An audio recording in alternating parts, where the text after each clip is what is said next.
चलिए, very good morning. Next है आपकी magnetic field intensity due to a current carrying sheet. Clear? चलिए, सबसे पहले मैं पे एक्सिस ले रहा हूँ। This is my X axis, this is Y axis and this is Z axis. Clear? चलिए आपकी जो शीट है, शीट आपने एक z इक्वल टू 0 प्लेन पे रखी हुई है। Clear? This is z equal to 0 plane. तो ये जो शीट है, ये शीट आपने z इक्वल टू 0 प्लेन पे रखी हुई है, मतलब एक एक्स वाई प्लेन पे शीट रखी हुई है। इस शीट के ऊपर एक करंट फ्लो हो रहा है इस डायरेक्शन में। क्लियर? तो यहाँ पर हम जो करंट मानेंगे वो मानेंगे करंट डेंसिटी या सरफेस करंट डेंसिटी। क्लियर? चलिए, सबसे पहले मैं यहाँ से स्टार्ट करूँगा। आपका एक एम्पियर्स लॉस है, वो होगा integration of h dot D L is equals to I. Clear? तो एम्पिरियन सरफेस क्या माननी है? मान लेता हूँ ये मेरी शीट है। अगर मैं एक एम्पिरियन सरफेस लेता हूँ ठीक इसके ऊपर, तो आप देखिए ये जो एम्पिरियन सरफेस है ये शीट को कवर नहीं कर रही है।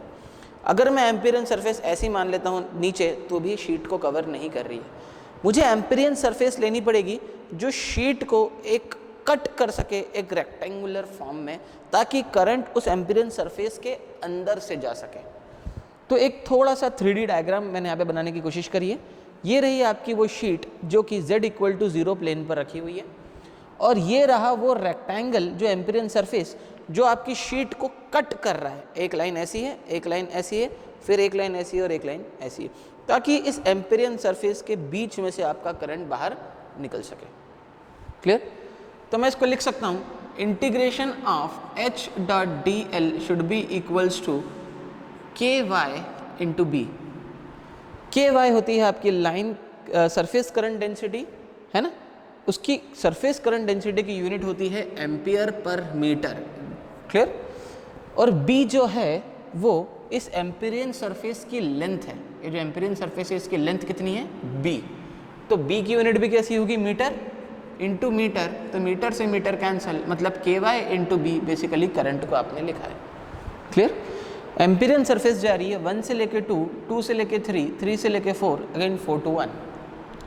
तो इंटीग्रेशन फ्रॉम 1 से लेके 2 plus integration from 2 to 3 plus integration from 3 to 4 plus integration from 4 to 1 h dot D L is equals to K Y into B. Clear? अगर आप ध्यान से देखें तो ये एम्पिरियन सरफेस की ये जो लेंथ है जिसको मैंने b बोला है, वो z एक्सिस पर रखी हुई है। क्लियर? जो एम्पिरियन सरफेस की हाइट है, क्लियर, ये आप देख सकते हैं।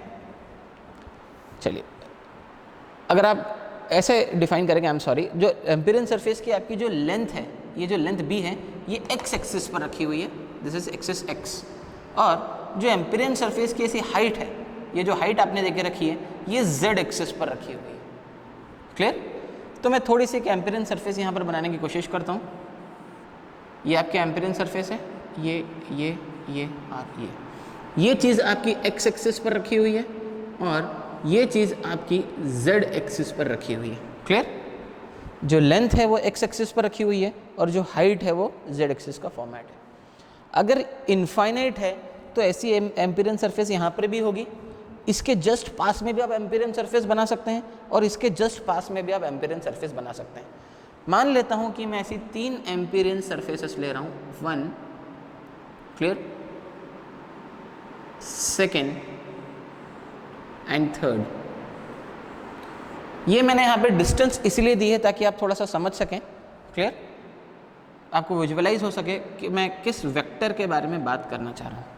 सभी एम्पिरियन सरफेस की डायरेक्शन एक जैसी होगी, ऐसी ऐसी ऐसी, और ऊपर जाती हुई again this this this and this this this this and this.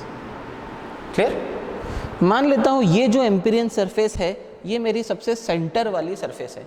ऐसी इनफाइनाइट होती जाएंगी बहुत सारी। क्लियर? अगर आप देखें तो ये एक्स एक्सिस वाला वेक्टर है, और ये जो है ये z एक्सिस वाला वेक्टर है। अगर आप इस z एक्सिस वाले वेक्टर को देख रहे हैं तो एक एम्पिरियन सरफेस का z एक्सिस का वेक्टर ऊपर की तरफ जा रहा है, और उसके जस्ट पास वाली एम्पेरियन सरफेस का जो z एक्सिस का वेक्टर है वो नीचे की तरफ जा रहा है, तो ये दोनों वेक्टर एक दूसरे को कैंसिल कर देंगे। क्लियर? सिमिलरली आप इस धर देख लें, इसका जो z एक्सिस का वेक्टर है वो नीचे जा रहा है और इसके जस्ट पास वाली एम्पेरियन सरफेस का जो z एक्सिस का वेक्टर है ये ऊपर की तरफ जा रहा है, तो ये दोनों भी कैंसिल कर देंगे। मतलब जब हम इंटीग्रेट करेंगे z एक्सिस के अलोंग तो ओवरऑल इंटीग्रेशन कैसा आना चाहिए? 0। सिर्फ x एक्सिस का वेक्टर बचना चाहिए। दोनों डायरेक्शन में जो वेक्टर बचने चाहिए वो कैसे बनने चाहिए? x एक्सिस के, क्योंकि उसका पास वाला भी उसको सपोर्ट कर रहा है और इधर वाला भी क्या कर रहा है? इसको सपोर्ट कर रहा है। क्लियर? तो इस बात को, इस कॉन्सेप्ट को ध्यान में रखते हुए अगर हम आगे बढ़ें तो हम इसको लिख सकते हैं कि आपका 1 से लेके 2 का जो इंटीग्रेशन था उसका आंसर 0 आएगा। क्लियर? चलिए मैं इसको फिर से लिख रहा हूँ। इंटीग्रेशन फ्रॉम 1 से लेके 2 का जो आंसर आएगा वो 0 आएगा, plus integration from 2 to 3 h.dl। जब मैं 2 से लेके 3 की तरफ जा रहा हूँ तो आप देख सकते हैं मैं माइनस x डायरेक्शन में जा रहा हूँ, तो आ जाएगा minus H of x dot dl। Differential length भी मेरी माइनस डायरेक्शन में है तो मैं इसको लिख दूंगा माइनस dx, और जो dx की वैल्यू कितनी है वो b है। क्लियर? चलिए मैं बाद में इसको कर दूंगा माइनस का dx। Clear? Similarly a cap x, it's better to put on, पर ठीक है ये दोनों ही hx और dx एक ही डायरेक्शन में, इसलिए यूनिट वेक्टर नहीं आएगा। तो 2 to 3, 3 to 4 की अगर अपन बात करें तो फिर से z एक्सिस पर आ गया। z एक्सिस का इंटीग्रेशन कितना होता है? 0, क्योंकि उसके पास वाले वेक्टर्स एक दूसरे को कैंसिल कर देते हैं, plus again integration from 4 to 1, integration from 4 to 1 again h.dl। पर आप देखिए आप इस बार इस साइड मूव कर रहे हैं, यानी कि प्लस x डायरेक्शन की तरफ मूव कर रहे हैं। क्लियर? तो प्लस x डायरेक्शन में लिखेंगे hx dx is equal to ky into B. Clear? चलिए इसको और हम आगे रिजॉल्व करते हैं। माइनस माइनस प्लस hx बाहर आ जाएगा और dx का ओवरऑल इंटीग्रेशन हमको पता है क्या गिवन है? b गिवन है, तो आ जाएगा hx इंटू बी प्लस, ये तो 0 ही हो गया, इसका भी हो जाएगा hx into B is equals to ky into B. Clear? hx plus hx हो जाएगा 2hx into B is equals to ky into B, b से b कैंसिल। यहाँ से आप h ऑफ x की वैल्यू निकाल सकते हैं। h ऑफ x की वैल्यू हो जाएगी ky बाय 2। क्लियर?